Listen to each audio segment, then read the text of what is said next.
हर साल की तरह इस साल भी दिल्ली में यमुना नदी सफेद झाग की मोटी परत से ढक गई है। यमुना का ये हाल होते ही बीजेपी और आम आदमी पार्टी में जुबानी जंग शुरू हो गई है। यमुना की इस हालत के लिए दोनों ही एक दूसरे को जिम्मेदार ठहरा रहे हैं।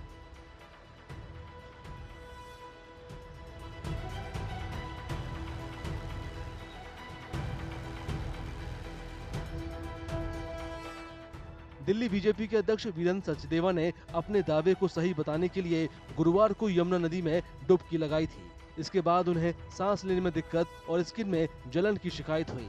हालत खराब होने की वजह से वीरेंद्र सचदेवा को दिल्ली के राम मनोहर लोहिया अस्पताल में भर्ती कराया गया। विशेषज्ञों और पर्यावरणविदों का दावा है कि यमुना नदी का पानी सेहत के लिए बहुत बड़ा खतरा हो गया है।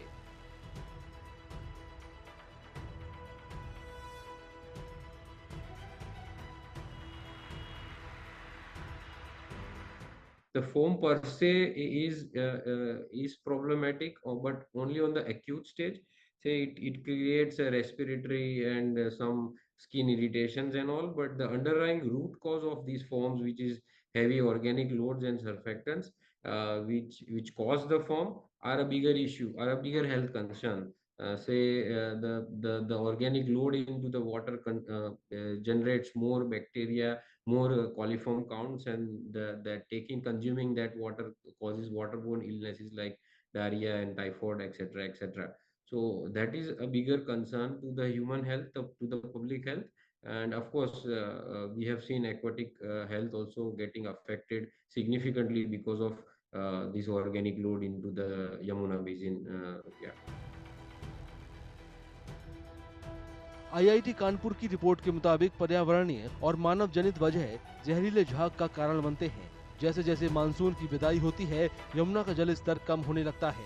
इसके अलावा यमुना का पानी गर्म होने की वजह से पानी की सतह के तनाव को कम कर देता है।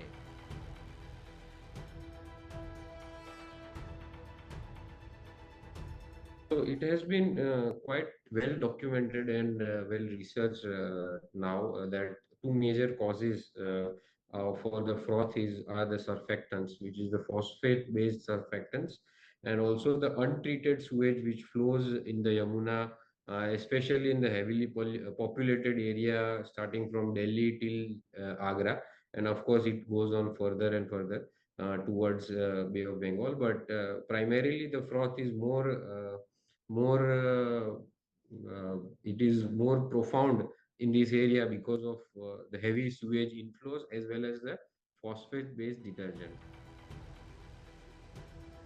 विशेषज्ञों की माने तो यमुना में झाग नदी में मौजूद पौधों के सड़ने और सीवेज से निकलने वाले गंदे पानी की वजह से बनते हैं। इन झागों में अमोनिया और फॉस्फेट का लेवल हाई होने से सांस के मरीजों और स्किन के लिए खतरा बना रहता है।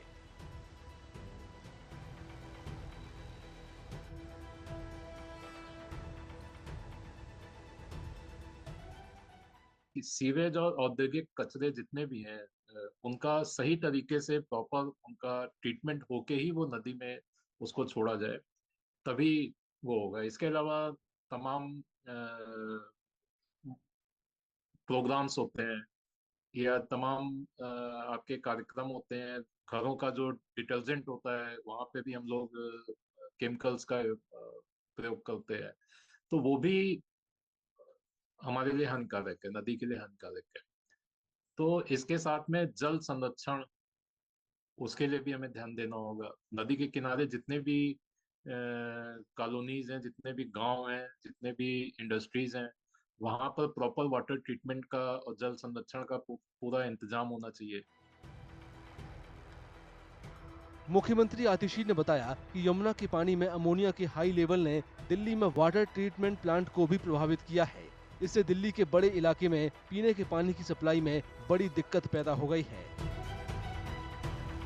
विशेषज्ञों और पर्यावरणविदों ने राज्य और केंद्र सरकार दोनों से यमुना में प्रदूषण को रोकने की अपील की है। उम्मीद है कि सियासी दल मतभेदों को भुलाकर यमुना की सफाई के लिए मिलकर कोशिश करेंगे, जिससे दिल्ली और दिल्ली वालों को बड़ी राहत मिलेगी।